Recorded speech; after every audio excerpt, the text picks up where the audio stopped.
Assalamualaikum warahmatullahi wabarakatuh. Perkenalkan, nama saya Muhammad Rizky Ramadian. Saya dari kelompok 3 akan membahas topik 4 yang berjudul tentang identitas nasional. Kelompok 3 yang beranggotakan Muhammad Rizky Ramadian dari Fakultas Ekonomi Bisnis. Yang kedua adalah Afladi Saputra dari Teknik Informatika. Kami akan membahas 3 materi. Yang pertama adalah pengertian identitas nasional. Yang kedua adalah faktor-faktor pendukung identitas nasional. Yang ketiga, Pancasila sebagai identitas dan kepribadian bangsa. Yang pertama, materi pertama adalah pengertian identitas nasional. Identitas nasional merupakan istilah yang terdiri dari 2 kata, yaitu identitas dan nasional. Secara harfiah, identitas atau identity adalah ciri-ciri, jati diri, atau tanda yang melekat pada seseorang atau sesuatu yang berguna untuk membedakannya dengan sesuatu yang lain. Yang kedua adalah kata nasional, adalah identitas yang melekat pada kelompok-kelompok yang terikat dengan kesamaan, baik kesamaan budaya, agama, fisik, keinginan, atau cita-cita. Jadi, identitas nasional adalah kepribadian nasional atau jati diri nasional yang dimiliki satu bangsa yang membedakan bangsa satu dengan bangsa lainnya. Atau juga suatu ciri yang dimiliki satu bangsa secara fisiologi yang membedakan bangsa tersebut dengan bangsa yang lainnya. Ada tujuh contoh identitas nasional. Yang pertama adalah bahasa nasional. Yang kedua adalah benda negara. Yang ketiga adalah lagu negara. Yang keempat adalah lambang negara. Yang kelima semboyan negara. Keenam dasar falsafah negara. Yang ketujuh adalah konstitusi negara. Pengertian identitas nasional menurut para ahli. Yang pertama, menurut Kunta Wibisono, identitas nasional merupakan manifestasi nilai-nilai budaya yang tumbuh dan berkembang pada aspek kehidupan sebuah bangsa, dengan ciri khasnya yang membuat berbeda dengan bangsa lain dalam kehidupannya. Menurut Den dan Sandra, Holy Nation State adalah suatu bangsa yang mempunyai bangunan politik seperti ketentuan perbatasan, teritorial, pemerintah yang sah, pengakuan bahasa lain, dan sebagainya. Ketiga, menurut Supratowiro, secara hukum, peraturan tentang kewarganegaraan merupakan suatu konsekuensi langsung dari perkembangan nasionalisme. Yang keempat adalah Berger, dalam bukunya yang berjudul The Capitalist Revolution, ideologi kapitalislah yang akan menguasai dunia, serta mengubah masyarakat satu persatu menjadi sistem internasional yang menentukan nasib bangsa di bidang sosial, politik, dan kebudayaan. Materi kedua adalah faktor-faktor pendukung identitas nasional. Pertama adalah faktor objektif. Faktor objektif ini meliputi faktor geografis dan demografis. Kondisi geografi yang membentuk Indonesia sebagai negara kepulauan yang memiliki iklim tropis. Indonesia juga terletak di wilayah Asia Tenggara.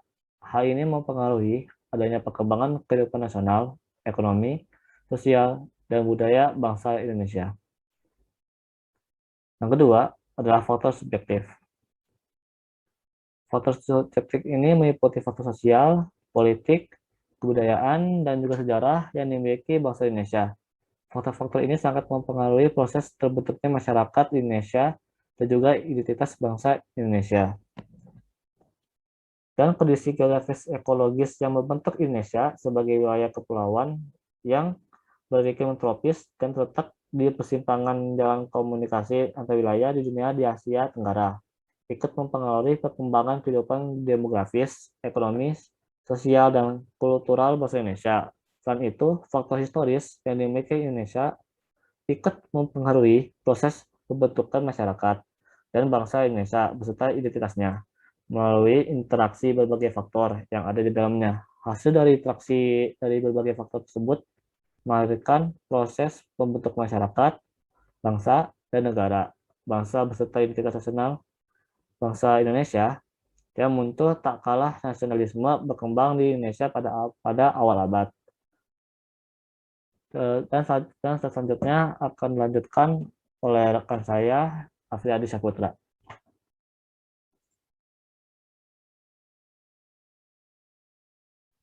Tiga faktor primer. Faktor primer ini meliputi etnis, teritorial, bahasa, dan juga agama. Indonesia sendiri merupakan bangsa yang memiliki berbagai macam budaya, bahasa, dan agama. Meskipun unsur-unsur tersebut berbeda-beda dan memiliki ciri khas masing-masing, namun hal tersebut bisa menyatukan masyarakat menjadi bangsa Indonesia. Persatuan yang terjadi itu tidak serta-merta menghilangkan keanekaragaman yang memang sudah ada di dalam masyarakat Indonesia. Maka dari itu, lahirlah istilah Bhinneka Tunggal Ika yang memiliki arti berbeda-beda tapi tetap satu jua. Yang keempat adalah faktor pendorong. Faktor ini meliputi komunikasi dan teknologi, seperti lahirnya angkatan bersenjata dalam kehidupan negara. Dalam hubungan ini, ilmu pengetahuan dan teknologi dalam suatu bangsa merupakan identitas nasional yang dinamis. Maka dari itu, pembentukan identitas nasional yang disebut ini sangat dipengaruhi oleh kemampuan dan prestasi masyarakat Indonesia. Semuanya tergantung apakah bangsa Indonesia mau dan mampu membangun bangsa untuk memajukan bangsa dan negara Indonesia.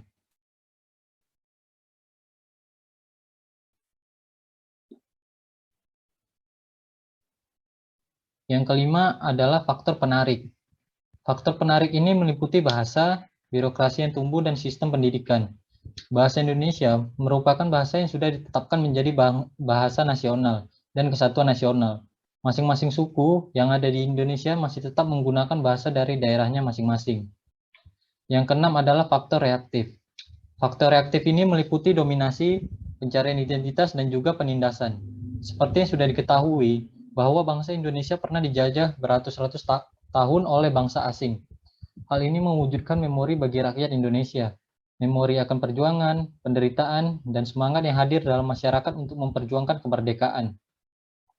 Faktor-faktor di atas pada dasarnya merupakan proses dalam sebuah pembentukan identitas nasional. Hal ini tentunya harus terus berkembang, mulai dari era sebelum kemerdekaan sampai saat ini. Bangsa Indonesia dibangun dari masyarakat lama sehingga membentuk kesatuan dengan prinsip nasionalis modern. Maka dari itu, dalam pembentukan identitas nasionalnya sangat erat dengan unsur-unsur sosial, ekonomi, budaya, geografis, dan juga agama. Selanjutnya adalah Pancasila sebagai identitas dan kepribadian bangsa. Bangsa Indonesia sebagai salah satu bangsa dari masyarakat internasional memiliki sejarah serta prinsip dalam hidupnya yang berbeda dengan bangsa-bangsa lain di dunia. Prinsip dasar itu ditemukan oleh para pendiri bangsa yang diangkat dari filsafat hidup bangsa Indonesia, yang kemudian diabstraksikan menjadi suatu prinsip dasar filsafat negara, yaitu Pancasila. Jadi, filsafat suatu bangsa dan negara berakar pada pandangan hidup yang bersumber pada kepribadiannya sendiri. Dapat pula dikatakan bahwa Pancasila sebagai dasar filsafat bangsa dan negara Indonesia pada hakikatnya bersumber kepada nilai-nilai budaya dan keagamaan yang dimiliki oleh bangsa Indonesia secara kepribadian bangsa. Jadi, filsafat Pancasila itu bukan muncul secara tiba-tiba dan dipaksakan suatu rezim atau penguasa, melainkan suatu historis yang cukup panjang. Sejarah budaya bangsa sebagai akar identitas nasional. Ada 4 poin penting dan sejarah budaya bangsa sebagai akar identitas nasional. Yang pertama adalah Pancasila sebelum dirumuskan secara formal yuridis dalam pembukaan Undang-Undang Dasar 1945 sebagai dasar filsafat negara Indonesia. Nilai-nilainya telah ada pada bangsa Indonesia, yaitu berupa nilai-nilai adat, istiadat, dan kebudayaan serta nilai-nilai religius. Nilai-nilai tersebut sudah diterapkan dalam kehidupan sehari-hari sebagai pedoman hidup.